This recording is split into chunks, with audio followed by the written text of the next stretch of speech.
Hi everyone, I am Cindy from Happy Immunity and welcome to my program, Cindy Listens. Kasama natin at makakapanayam si Karen. Karen. Karen, kumusta? Okay lang naman. Ngayon, day off. Tapos, yan, may mga time din na ah bumibisita yung homesick, ganyan. Pero nalilibang din dahil sa, ngayon, may mga communication na ang dali na lang. Kaya, sa oras, naiibsan. Kumusta yung araw mo ngayon? Okay lang naman. Galing sa... Galing sa bahay ng employer ko. Tapos yan, lumabas kami para mag-day off. Tapos nag-church. Tapos after then, yan, pumunta na din dito. Gaano ka nakatagal na nangigibang dansa?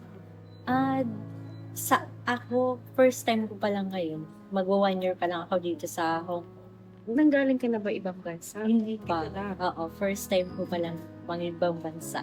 Kauna-una ka. Ano yung naging may challenging ba sa pag-apply? Ako kasi, direct kasi ako dito. Kaya wala namang gaan. Pero madali lang ako nakapunta dito. Tapos yan, okay lang naman. Madali lang naman papunta dito. Ano yung naging goal mo? Bakit ka sumubok? Kasi as a single mom, lumalaki na yung mga bata na ako lang. Kaya kailangan na din at para din sa kanila. Yan ang iniisip ko lagi. Para sa kanila. Yan. Kaya ginawa ko itong mga ibang bansa. Kasi sa Pilipinas, di ba, alam naman natin lahat na mas mataas ang nakukuha natin dito or mas mabibigyan natin ng magandang future ang tulad ko. Mas Mag-provide? makakapag-grow sa Pilipinas. Dito ka. May naiwan ka bang negosyo or naging hanap buhay sa Pilipinas bago ka nalabas? Wala. Working lang din ako dun sa Pilipinas. Kaya, yan, naisip ko na mag-upload ako kasi lumalaki na yung mga anak ko, lumalaki na din yung mga gastusin. Sino yung naging kahalili mo sa pagbabantay sa pag-aalaga sa mga? Yung mama ko yung mama ko at yung kapatid ko, sila ang nagbabantay ngayon sa mga anak. And you're a mother of? Dalawang Mother of babae. 2 girls. 11 and 6. Malalaki. Oo. Paano mo na ipaliwanag sa kanila na kailangan para magtrabaho sa palayo? Nung una, mahirap kasi nasanay sila. Nasanay sila na ako lang, kami lang magkakasama. Lalo na yung bunso ko kasi nasanay siya na kaming dalawa pala. Kasi yung panganay ko, which is pinanganak ko na nasa nanay ko na, siya na yung nagpalaki. Tapos yung bunso ko, talagang simula baby pa hanggang sa lumaki na siya, hanggang bago ako pumunta dito, kaming dalawa lang ang magkasama. Kaya medyo mahirap yung unang paliwanagan na ini-explain ko sa kanila na pupunta ako sa malayo para din sa kanila, sa ma-provide ko at maibigay ko yung pangangailangan. Naunawaan naman nila.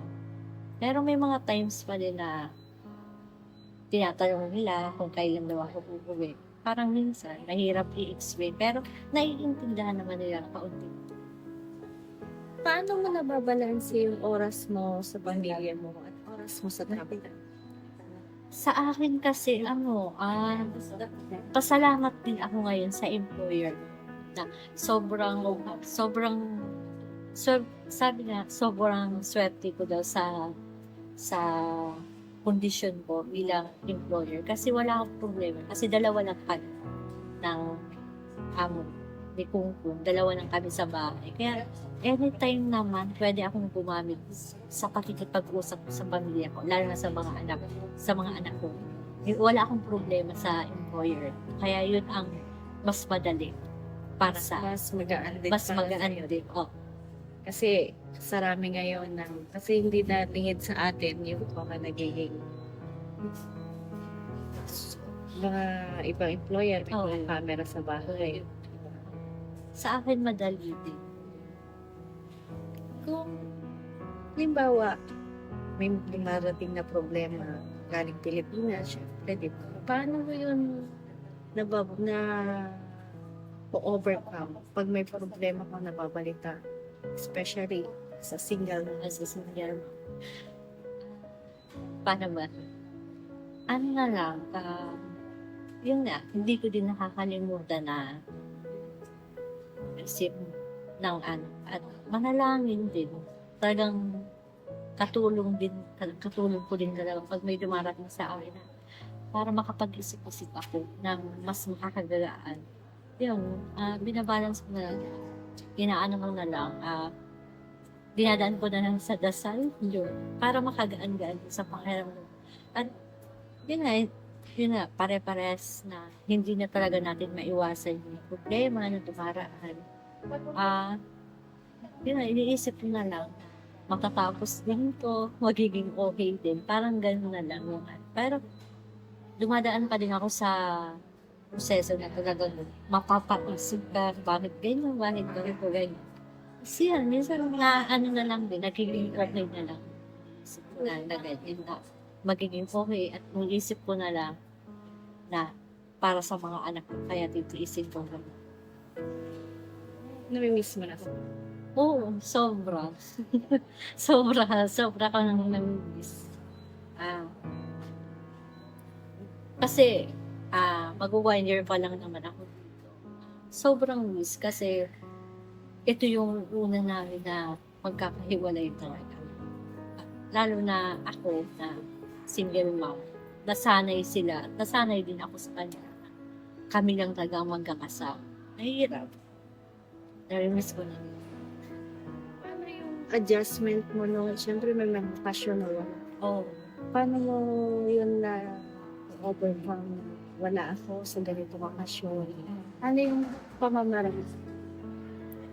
Ano nga lang, through video call na lang, tulad nga ng sinabi ko, dun sa employer ko, hindi mahirap na gumamit ako ng cellphone, mayat-maya, tatawagan ko, mayat-maya, tatawagan.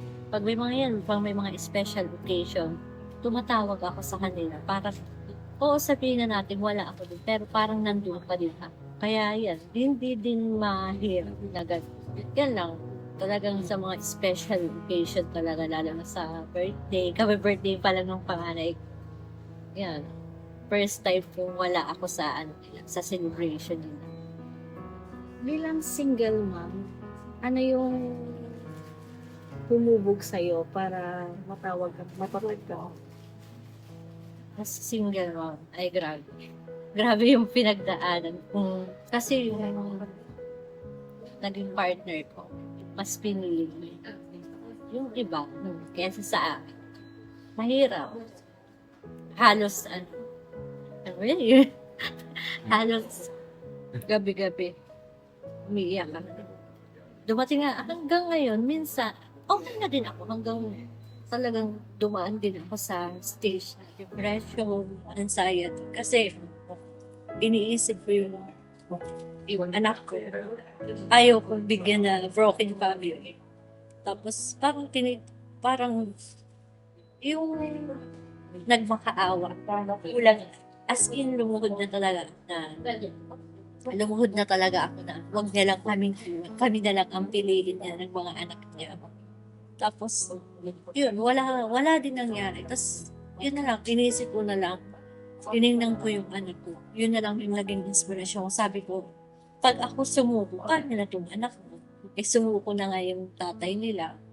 Kaya yun na lang, yung palagi, ang pinangahawakan ko ng lakas ng yung dalawa kong anak na kung ako susuko pa, paano lang itong dalawang kong bata? Parang gano'n na lang yung isip ko. Pero, Bilang isang nangingibang bansa, ano yung pwede mo mai-advise sa gusto rin sumubok?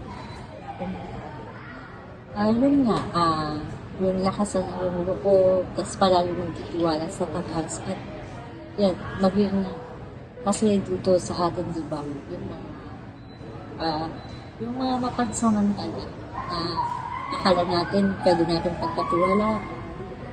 Yun, ano na lang, para sa atin, tiwalaan natin yung sarili natin sa kung anong tama at sa kung anong kaya natin. May mensahe ka ba para sa iyong mga Sa aking mga anak. Yun, lagi nilang iisipin na walang ibang hinahangad si mama, walang ibang hinahangad si mama para mapabuti kayo at ginagawa ko para sa inyo sa magandang kinabukasan at konting tiis lang para konting tiis lang sa mga panahon na wala ako sa mga passion mo, lalo sa birthday mo palagi. Konting tiis lang kasi lahat naman itong ginagawa ko para sa inyo. Maraming salamat, Karen, sa pagbibigay ng oras para sa akin. Ito ay hinahanad namin na yung katatagan. Kasi marami pa susubukin ka talaga.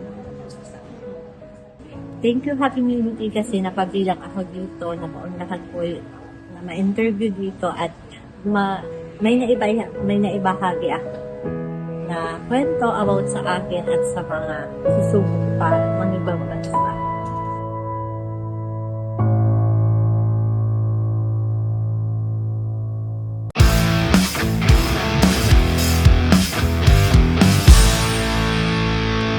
Hello everyone, my name is Cindy and welcome to Happy Unity.